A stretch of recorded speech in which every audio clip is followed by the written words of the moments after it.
Welcome to Newcomers podcast, where I explore what it means to be an immigrant with immigrants like myself. Today, I'm chatting with Clint Boodram, who manages the TD Bank Western Canada. But that's not the story. It's not about what he does. It's the fact that he moved here when he was in grade 9, over 40 years ago. And he talks about when he landed in Toronto. He's like, oh, there's a ton of people like myself. And then he gets on the plane that takes from Toronto to Edmonton. And he's like, Dozy, it was like people I saw on TV. I didn't see anyone that looked like me. But yeah, 40 years after, things have changed a ton. Let's get to it.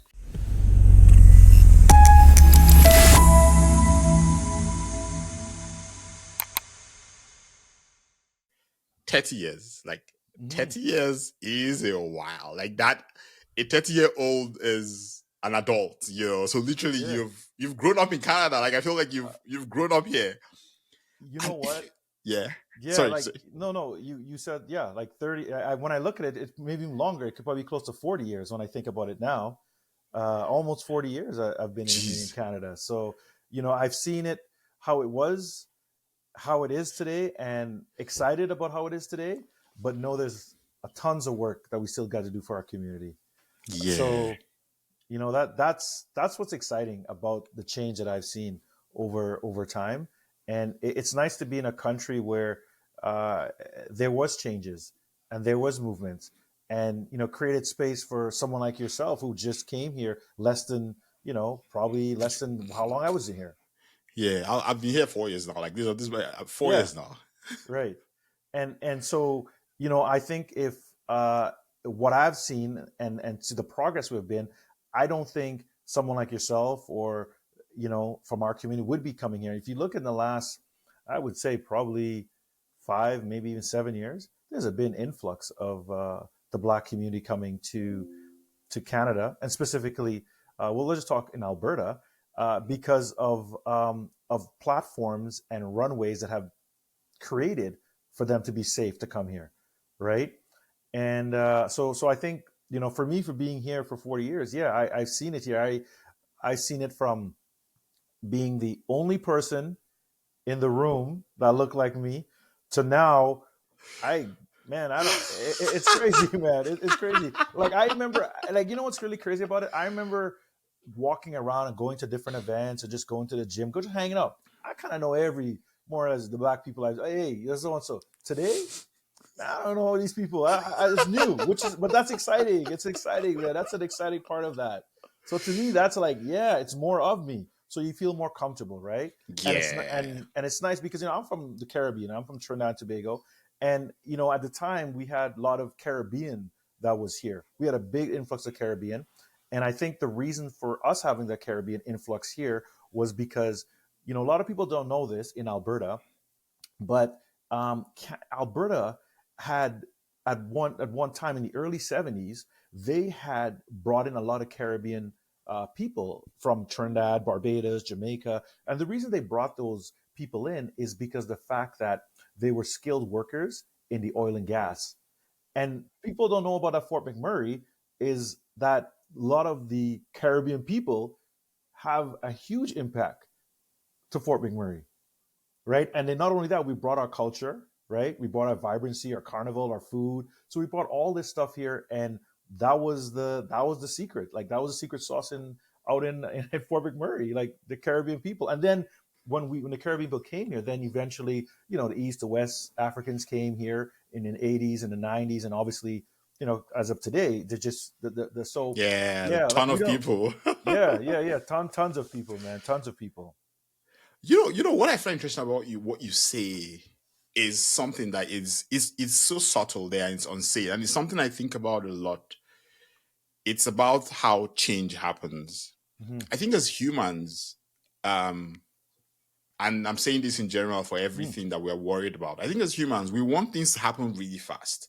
Mm-hmm. So, for example, we want racism. Can it end today? Mm-hmm. Bias, can it end today? But I'm beginning to make peace with the fact that the arc of time kind of happens really slowly. Things change, and once you make peace with the fact that you might not see all the changes in your lifetime, Mm-hmm. but you will do the work within your own power to help that change, Mm-hmm. and then things happen. Because just looking at what you're saying to me about now, 40 years ago, you would have probably felt a bit like, what the hell is all this? But if you Yeah. look back now, you're like, Yeah. gosh, a ton has happened in those 40 years, Mm-hmm. that is so different from that first time.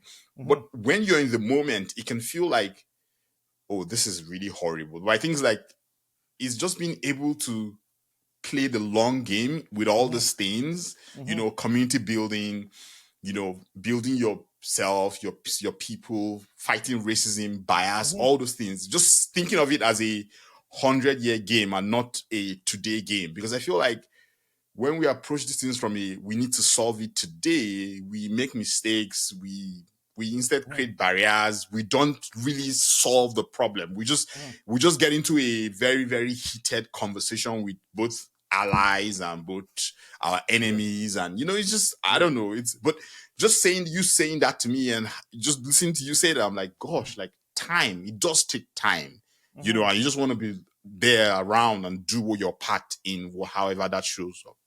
Yeah, and you know what? Those are, you hit the nail on the head about that, right? We have to shift the paradigm a little, and and I'll give you just like just an example, because we're talking about history and where am I today. So like when I started in the banking industry, right? At the time when I started, like when you think of the banking industry or the financial sector industry, this is just a fact. It's predominantly white male. So, you come into an industry where you don't see anyone like you. And so you have to kind of navigate that.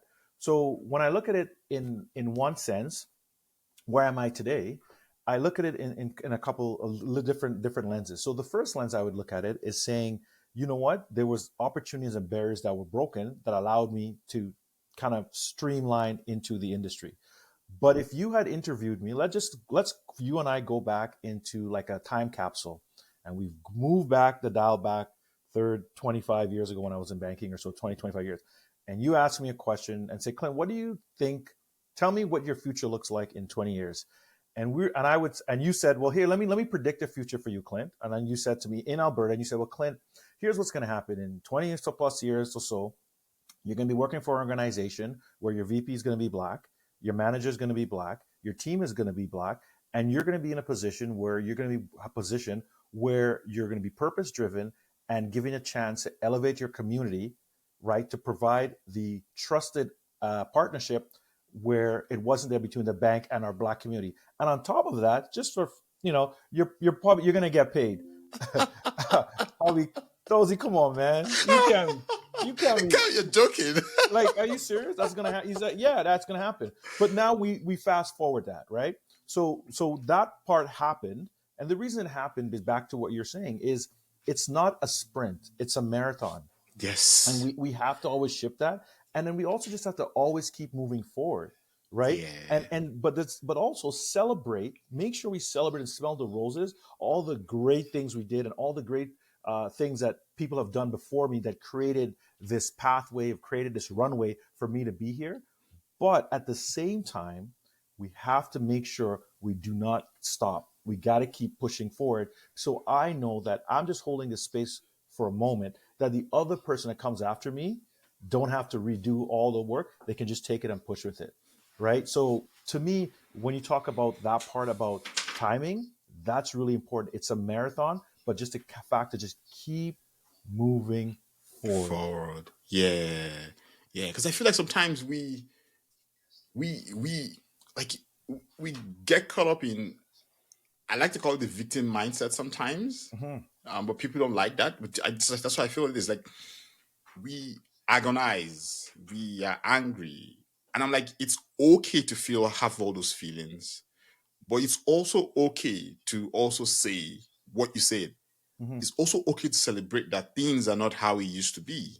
Mhm. And it's also okay to acknowledge that there's work to be done. Life is Mhm. not binary. Life is a spectrum of various things. And Mhm. we need to be cognizant or emotionally mature enough to hold all those things, those realities, and say, okay, now how do I move forward? Because that's really the Mhm. thing, is how do I move forward? Because what I really don't like about the victim thing is that when we stay in there, we don't see the good things that have happened. We Mm-hmm. don't see the opportunities we have to drive further change. Because Mm-hmm. when you're stuck in anger and all that, then you don't see these small things that come up. Because, like, just look at what you're saying to me. You're right. Like, it's mind-boggling. 25 years ago, if someone said to you this was going to happen, you'd be like, no, because you know what? The human mind can't see that far. It Mm-hmm. can dream, but Mm-hmm. it probably can't really see that far because you don't know how it's going to happen. But Mm-hmm. every single thing are from the small things that have gone on over time, and then we're here today, and all those Mm-hmm. things that have happened. We're like, oh wow, Yeah. this is amazing. Yeah, and you know what, when you talk about, like, when you go back and you talk about, building communities in Canada, or where part of Canada you're in, you know and we talk about that part. So I feel like the challenges that we have is, when you think about, doesn't matter where you come from, the Caribbean, East West Africa, one thing that we've come from, and that's very similar to all of us, we've come from community, right? We come from strong communities. Either we're going to the church, we're going Yeah. to someone's house, we're going to a party, we're going to the park. We've grown up on that. So that's one. We grew up in a really strong social cohesion like system. So all of East West Africa, Caribbean, that's what we grew up in. Secondly, we grew up in a very strong support system. So, like, Yes. when I hear you saying, well, hey, I have two kids, I got to take day. Well, if you're back home, you're not going to daycare, Nah. right? Nah. So you right. So you got that support system, right? And then when you have that, you allow to, so when you have those two things, that's what you're used to. And then when you hear when you're going to North America, or Western world, as we call it, or foreign, they tell you, oh, the opportunities are there. You just go, grab it, work hard, don't whatever. So you come with all those kind of thing in your back pocket. So you come with that social cohesion, a support system that you think, oh, I had it back home. And then when you come here, Yeah. the rude awakening hits you. Well, you know what? You don't have that social system as you thought you Yeah. would have. You do Yeah. have it. You do have it, but it's different. But Yes. Oh you yes. have it, but it's different. But the problem is, back to this thing about our mindset. Our mindset says, no, we want to have it the way we are back home. We Oh don't want to gosh, change. Clint. We I don't love want to change. that. And that's the thing. Like, you have to understand, when you come to Damn. here, you have to shift your paradigm, because you chose to come here, Yes. right? If I go back to where I come from, Trinidad, it's different. Yeah, I went there. There's certain not rules. There's just certain society things that you do. There's certain support system. There's just a certain way of how you corrugate with you cohesion with people.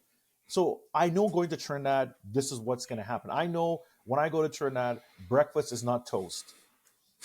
I know that, right? I know, for me, breakfast is from Trinidad is doubles, but that's just a thing, right? It's a Yeah. simple thing. So when we talk about building communities, and when we come from our different cultures, we have to start to talk about the social cohesion that's happening. We have to talk about, there's various cultures, there's very ethnics, there's the different religion that's here, right?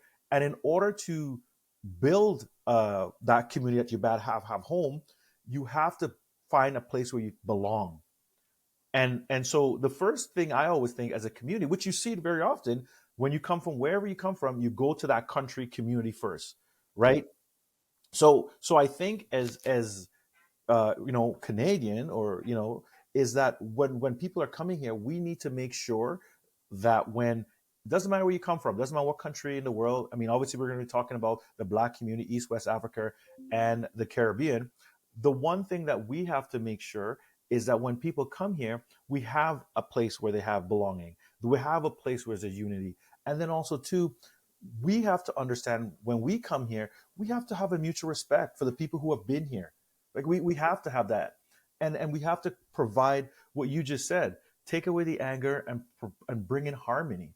Like, if someone had asked me today, Clint, if there's one thing you can change in the world, one thing, I would say, one thing is, just be kind. That's it. If everybody Oh could be kind, gosh. that's it. That's it. Nothing else. I'm saying, like, I feel like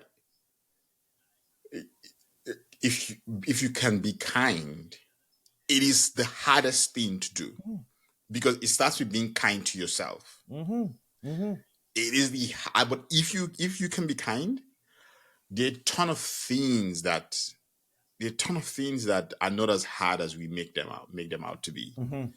Especially as an immigrant who's trying to settle in. Because what you said reminds me of something I've been thinking about. I've spoken about in a couple of episodes where I say that you see immigrants talk a lot about the idea that when they move here, they Mm-hmm. say they're not accepting me for who I am because this is who I am. And I say to them that if you think about the concept of the whole self, your whole self is always a function of where you are, not where you're coming from. Mm-hmm. And if you come to Canada, your whole self is now the dossier from Nigeria plus the Mm-hmm. dossier who's needed to adapt into Canada, because that's what makes me a unique whole self. Of course. And if you now move that to the community building part, is that when we come here is what works for community building within the Western system. Mm-hmm. Because if we can answer that question, then Mm-hmm. we can build communities that drive belonging, that drive harmony, that drive mutual integration across both Mm-hmm. Canadians, non-Canadians, new immigrants. Because I feel like one of the things we always struggle is like, oh, this is how we do things. And I'm like, sometimes, yes, this is how we do things. Mm-hmm. But you got up, said, I want to come to Canada. It's a Mm-hmm. different society. Yeah. Yeah, no. And you know what? And one of the biggest challenge, I could give, for myself and to relate is a support system, right? Like, it's a lot of times when we move here for family, right? We move here because Yeah. a cousin knows here. It's not because our parents have lived here. It's just maybe a Yeah. cousin or a brother or whatever. And we don't know how much they know about the system because they might just know a couple things. They just know their space, right? And Yeah. one of the things that is challenging when you come here is there's no safety net, right? There's no mental support. There's no emotional support. There's no physical. Like these are all the things that when you're back home, you never thought about. Like think Yeah. about it for a minute. Those you lived here for 4 years, right? And you never went back home to Nigeria, and all of a sudden you decide to go back. You don't even think about those four things I just said. Hey, where are we going? All you want to hear is that back in your mind, all you're thinking is, what's my favorite food? Maybe your mom, your aunt, maybe make who I don't know, between your mom, your aunt, your cousin, one of them probably make the best jollof rice. You're not going to tell them who, but it's one of them. So you just want to have that. You want to have that certain type of meat. You're not even thinking about that. But when you come here, man, you got to think about that. Then you got to think about my health. Like, okay, who I get a doctor? What does Yeah. that looks like? Do I need? And another thing, job. Like I got to get a job, right? Yeah. And then who do I talk to? So those are things that it's really, and then the biggest one I mean, for me, it's a little bit more, just for yourself, because we both came from countries where English is our first language. So our Oh. transition to that is a Oh little bit gosh. easier. But think about the other countries, East Africa, Yes. other East or West Africa, that's not their first language. Or if they're Anglophones, Francophones, I should say. Like, Yeah. are you kidding me? So to me, as when you think about building communities in Canada, we need to have support system. We need to have a support system where people know where they can go. And the great thing about this, great organizations, doesn't matter where in Canada you have. The one thing that Canada does have, I would say, we have great support system. We really do. It's just finding them and understanding how to navigate that, right? So that to me, because once you have those support system, it kind of ties in right back to your economic growth. So back to what you're saying, you bring the dozy from Nigeria who has all that experience, right? But if you now find the support system, then you can use all your background experience and you can navigate into the working industry. And now you can make an impact. And now you can focus on what you want to do. So now you understand there's opportunities for you. And you don't have to change the dozy from Nigeria. That doesn't change at all. Because that's what you want. That's the one that you want to make sure you keep all the time, because that's what got you where you are today. Right? Yeah. It's just a mindset we always just have to shift. Yeah. Talking Mm-hmm. about mindset shifts, Yeah.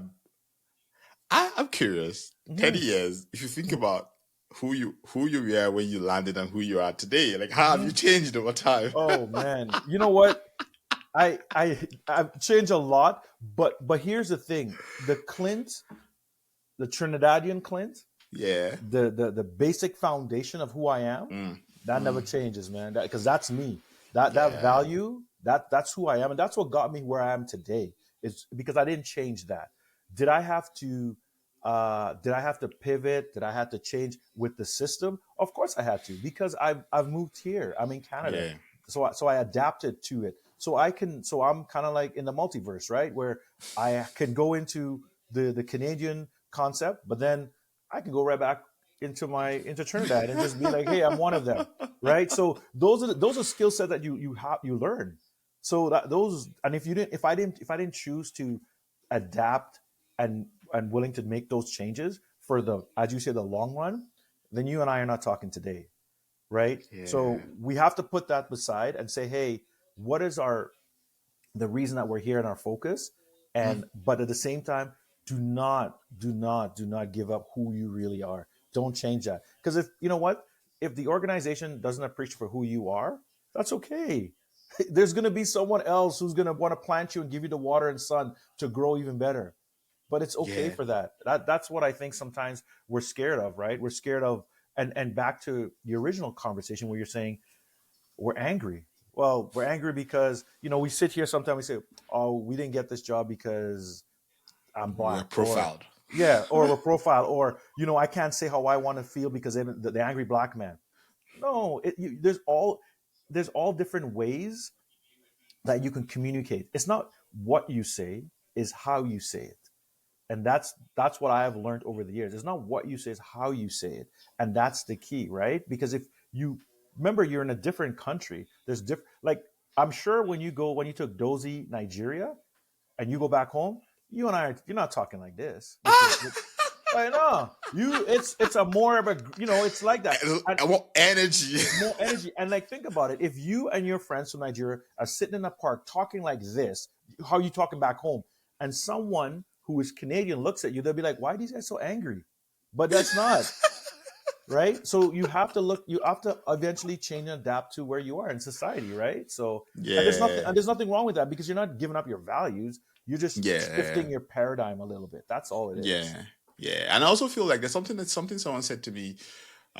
He was Brian Kaplan, the professor of economics. Mm-hmm. He was on the podcast, and he said something about how we also have we also have to do the work of teaching the people we're with who we are, Mm-hmm. because sometimes all these things, the angry black man, yes, they are biases, and you can do two things. You can choose to be angry about it, or you can ask yourself, why is there that bias, and say, can I do something about it?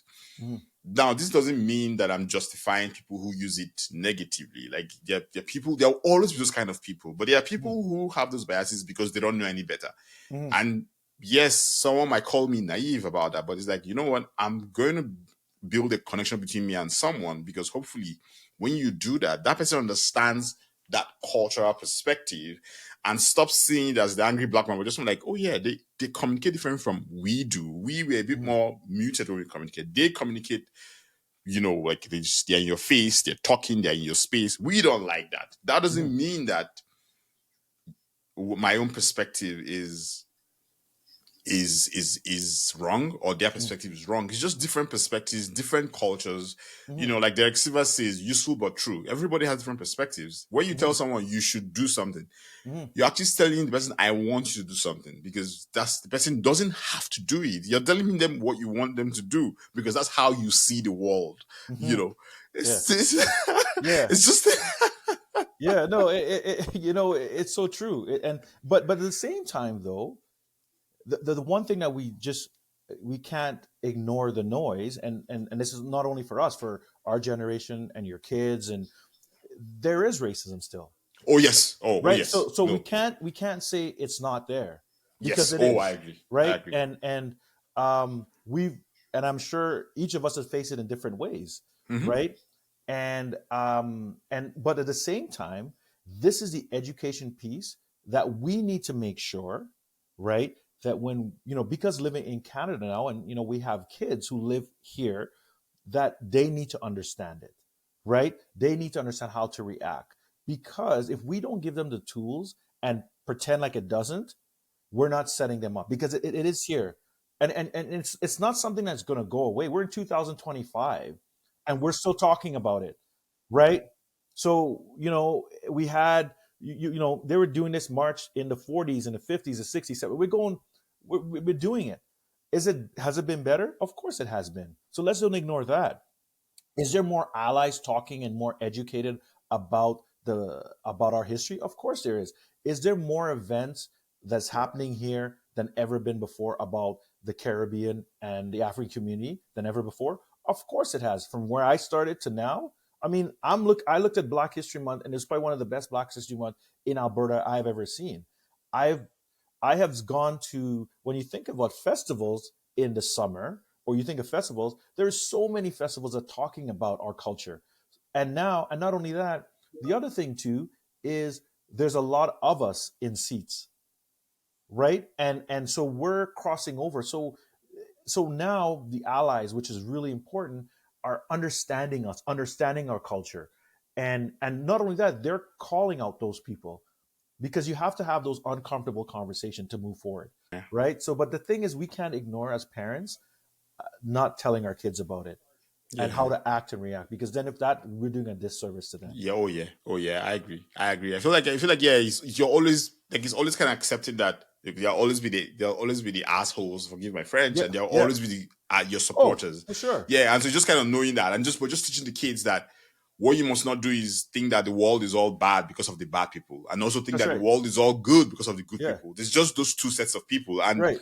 you need different tools to interact with each of those people. That's right. And those are the things I think our generations are lucky that we had, right? Like I think, it's and the one thing that you're gonna face more challenging than anything is you born and raised and grew up in Nigeria.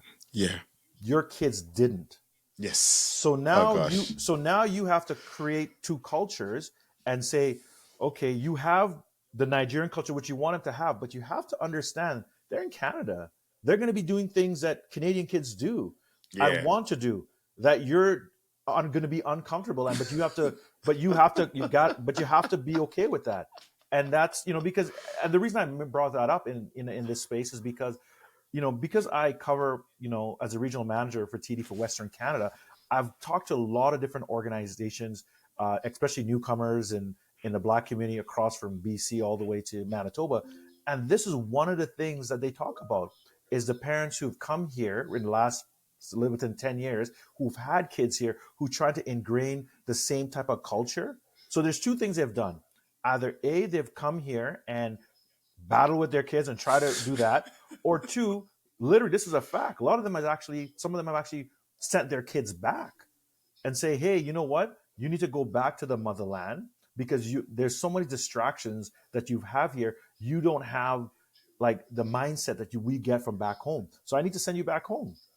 And it's sad that's a decision that has to be made, but you could see that what's happening in our communities about that. And that's something we have to kind of adjust, right? Like as parents, because if you don't adjust it, you're not gonna create, as I said earlier, that bridge where the kid be able to cross over, right? So we need to kind of give and take, and it's hard because you're an adult and you now have to give up that, right? Oh, Not the it's kid. hard. It's Yeah. hard. It's really hard.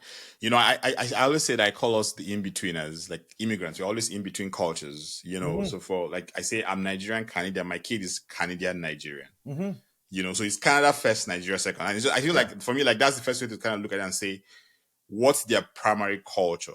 Canada is Yeah. their primary culture. So how do I make them feel like the Nigerian culture is also what adopted? Someone Yeah. said he does his through food and music.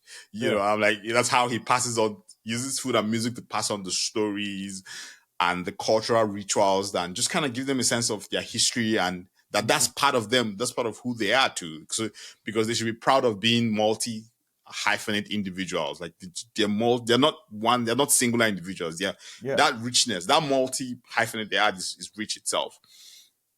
But staying on you, like, how have you balanced, because I think your kids are pretty all grown up right now. How have you balanced? My son is like, right now he's 20, let me get that right, 25. Jeez. So, he's 25. So yeah. So He's a grown, a young man, I would say. So yeah, Gosh, how do yeah. you balance preserving your cultural heritage, integrating? How do you balance that with the kids? And how do you do that? Yeah, I mean, the first thing, as when I had said earlier, is my values have always what got me here. So that doesn't change like that. So the thing that I have to understand, like, just to kind of give you some color and background, is, I'm in interracial relationship. So, my wife is born from here. She's, Canadian white. She's born here. My son, obviously, so interracial. So now, not only we have layers of, two different cultures he has to learn, but then also kind of like not respecting the other culture, but also making sure you balance to my culture. And, so to me, I always believe that, the best way of passing on that culture is the way you act and you carry yourself. Lead by example, right? So my house, yeah, you're gonna listen to soca music. He's gonna grow up with a little bit of dancehall. He's gonna eat some curry chicken, right? He's gonna, so he's at the early age. So at, just like your kids, you're gonna have jollof rice at the early age. So the culture and the music and the food, that's there, always gonna be there even to today, right? And then at the same time, but I have to also pay attention and understand this is I'm in Canada. I'm in Alberta, not in Trinidad. So am I going to get the 50-50? No, but I have to respect that it might be a 60-40, maybe a 70-30, but that's okay because I know this is where he grew up in. It's not like he grew up with a lot of Trinidadians running around. So he grew up mostly, with all different diversity kids, but which is okay. But I have to have that okay with that. But at the same time, make sure he understands where he's from and the background because he's a mix, right? He's a mix of different cultures. And it would be selfish of me to say, hey, ignore your mom and just deal with me, right? Yeah. This is me. But here's an interesting fact, and this has happened to a lot of my friends who have interracial kids, is when they go out with their kids, the kids don't see them as the white kid or the mixed kid. They always see them as a black kid. It's like, they always see that, which is kind of funny. But, but I think, the value is the key. Like making sure they're exposed to the value and the culture and at a young age. And after that, that's all you could do. It's up to them to Mm. continue from that because you don't want to fight culture, right? Oh, Because oh gosh. No, because you have no. to understand you're in Canada, and this is a Canadian. Now, if we're in Trinidad, different conversation. But we're in Mm. Canada. Respect where the Canadians are, but also make sure they understand the culture. So that's how I've always navigated. I mean, I've always been a big supporter of the Cary West and here in Edmonton. So yeah, so he's seen the culture. He's come to the events, so he understands it. He understands where I'm from, and that's the most important thing that I wanted to make sure they understand the culture, the richness, and who I am, and what the culture gave to me, and how Yeah. I'm able to hear. Because without that culture, with the Caribbean culture, that we come with the environments, we come with the hard work, we come with all the determination because we're leaving as immigrants. Those are fundamentals. Those are great learning tools that Yeah. he's going to learn. I mean, today he's very successful. My son, I am very proud of him. He's at the University of Colorado. He's doing his master's and PhD in aerospace. And I mean, proud of him because he got that basic foundation of who we are as Caribbean people. That was the foundation, and he's and hard work. So that was his ticket. So that's how I think you kind of handle that transition. I love the smile on your face when you're talking about how proud you are about it. Yeah.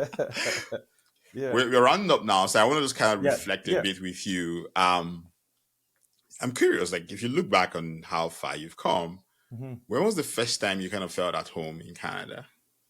Hmm. I would say the biggest shift for me would probably be high school, and the reason I would say that is, I think in the earlier part I'll talk about, I'm a big sports person and analogy. That was had changed my when I changed my perspective because when I got into high school, I saw others that looked like me, So that was the change. And then also, I was able to talk to others who look like me, who were born, who lived here before. And by playing sports, I was able to create that bond. And then I started looking at myself going, oh, I'm not the only Trinidad, people from Caribbean over here. Look, there's other people that look like me have done this before. And not only that, the allies around me, oh, wow, except they want to know more about me and my culture. I sounded a little differently. So they were curious about that. And that's, I think for me, if you had to pick a time, it was high school, because that was a real change for me, because I had literally had come here in grade 9, and it was a huge, like, man, like I remember coming to the plane, just to kind of give you a little bit, coming on the plane from Trinidad to Toronto. A lot of people look like me. Good. That plane ride from Toronto to Edmonton, hey man, nobody looked like me. These are the people I saw on TV. I was like, what the hell? I mean, no one understand me. I was like, where am I? And then come off the plane, and I'm looking like my mom's there to pick me. I was like, hey, and then go to school the first day. Like, I come from, Trinidad's a British country, so we come from uniforms, man. And then the first day, my mom's like, yeah, you get to wear whatever you want. Back then, I had Jerry curls, so I had right now, I had Jerry curls, put out a spray. I put on my clothes, I'm walking, and I'm like, we never had that. We had to wear uniform. And then I get to school, and man, it was shocking. But you know what though? The one thing, as I keep saying, my values and who I am today, or who I am like this, that didn't change, man. And I think because of that carried me, because people were curious about me, and they were like, oh wow, this person's outgoing, he wants to know more. And I was like that. I was always a thirst for curiosity, and easygoing. We'll talk about the Caribbean, chill, relax. That was who I am. So I came with that vibe, and then so that kind of helped me through the transition, through the gym. But when I got to high school, man, it kind of hit like, yeah, you know what? I belong here. Everyone's good. I So love that. yeah. Yeah. Damn. I can't even imagine what it would be like if I had come here for high school. Because, yeah, it'll be shocking. Because the difference Oh, is something. These uniforms, this curriculum, there's the way things are done. mhm. You're a teenager who's still trying to figure themselves out. Your emotions are all over the place. And Oh, then, it's and but the thing, that's why I was lucky. Sports has really connected me, because in mm, sports, playing basketball, you played with a lot of different ethnic. You played with all these different backgrounds, and when you played, everyone didn't care who you were. So for me, yeah, I think that was the connection. Like, if you had to fast forward and tell me, if I come here as an adult, man, it's hard. It's really, really much harder coming in school age. It's an easier transition, especially if you whatever, you're smart, or if you're in sports, or if you're in a band, or whatever it is, that gets you right away into it, and you just integrate into the community, because everyone try to want to help you and kind of put you forward. So that to me was, I would say, that was the changing, because no one looked at you any differently. They won't look at you from Clint from Trinidad. They're like, Clint is he's my colleague. Clint is my teammate. That's what they look for, right? So and I think the last question I have for yeah. you is if you think about, people talk about this thing where when we leave home, Mm-hmm. we leave a piece of us back there. Sometimes it's physical, sometimes it's emotional, Mm-hmm. and then sometimes we still carry those things around. Do you think you have any of those kind of mementos? Yeah, like, you know what, it's yeah, I do. Because you left part of the emotions connection back home, right? And like, I'll give you an example. It's kind of like when I talked to you earlier, when I said, think about when you go on the plane to Nigeria, and as soon as the plane opens, right, all of a sudden, that the air, the heat, Oh the gosh. bustle, the sound, and once you hear the pilot says, prepare to land, Oh gosh. right away you're thinking, oh my god. I know for me, I always think, man, I can't wait to get some doubles. That's the Oh first thing I want to do. gosh. Doubles followed by the beach. That's it. And so those part of you will always be there, because Yeah. because that's that's Yeah. that's that's that that's what grounds you. That's your grounding, right? That's your grounding. So to me, Yeah, man. Like I miss it, man. Like, I know I've lived here for, as I said, over 30, 40 years, but I miss it. I miss it because as much as I live here in Canada, and Canada is an amazing country.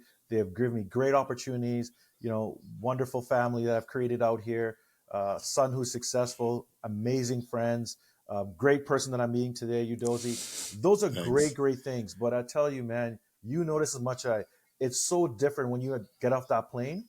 Oh, I know. I know. Like, It's like you connect. gosh, You connect. You haven't seen your friend. You talked to him maybe in 10 years, and all of a sudden it's like gosh. you all of a sudden like it's like today, and then all the foods and just all the music and you don't even you're almost like you forget.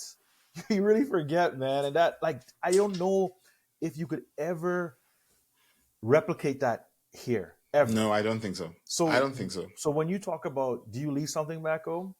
Hell yeah. You leave Yeah. something back home, man. But Yeah. the great thing, Dozy, it's always waiting for you when the plane door opens. Right?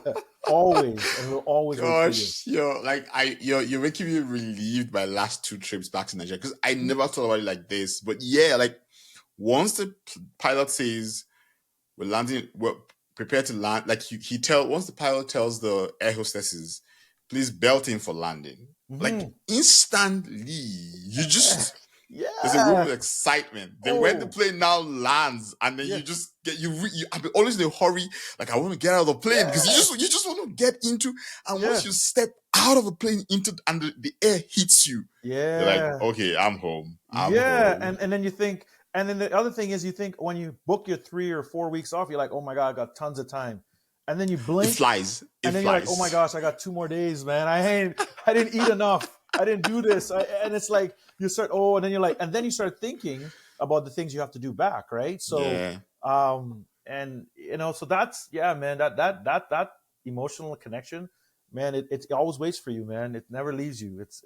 And that to me is exciting because that tells me you're really grounded with your culture. And that part of you, when you asked me the questions earlier about how you navigate with your kids and your family and having that culture, that's the part.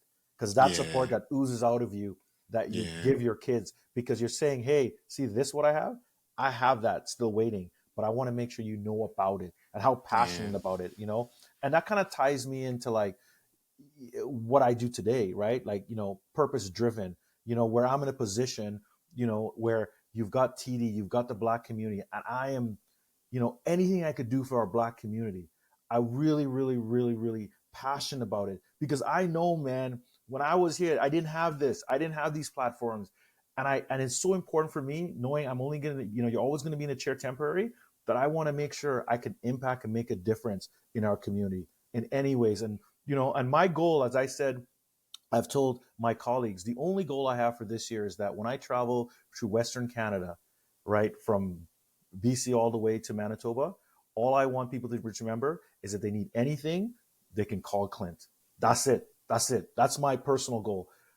That's all it is because I have so much to offer and I'm really, really passionate to change this, to make a difference because I think we've come such a long way, man, and we worked so hard. We broke down so many barriers, and it's important for me because I've seen the before, I've seen the after, and I can see what the future looks like, and it's exciting, and I want to be sure I can make a difference on that. So, and having this platform, and Dozy, I just want to say much, much love, man. Much appreciated for Thank this, you man. so much. Yeah, man, this is exciting, man. I feel like you and I could sit for hours and chat. Oh God, we could. Like, thank you so much. Like, thank you so much. Honestly, I'm like big fan of what you all are doing because you're right. It's a really long game, and once we understand that we're only here temporarily, both in the jobs and on Earth, then we just kind of know that every day has to somehow count, like in little ways. It doesn't have to be the big ways, but little ways. So thank you so much for coming on the podcast. Thank you for your time. Like we could do this for hours, I suspect, but you have work to do, so I'm gonna let you go. Yeah. No, and again, I want to say again a big thank you to you and your team and everyone for allowing me to speak. This was fun. Look forward to do it again anytime. Let's hit me up any kind of topic you want to talk about, man. Let's just go get it. I'm always here, and anything you need. just All right. reach out to me, man. All right, Anyone, thanks. any of you people from the community, just let me know, man. I'm always happy to help. All right, Yeah, thanks. for sure. Thanks so much. This was so lifting for me.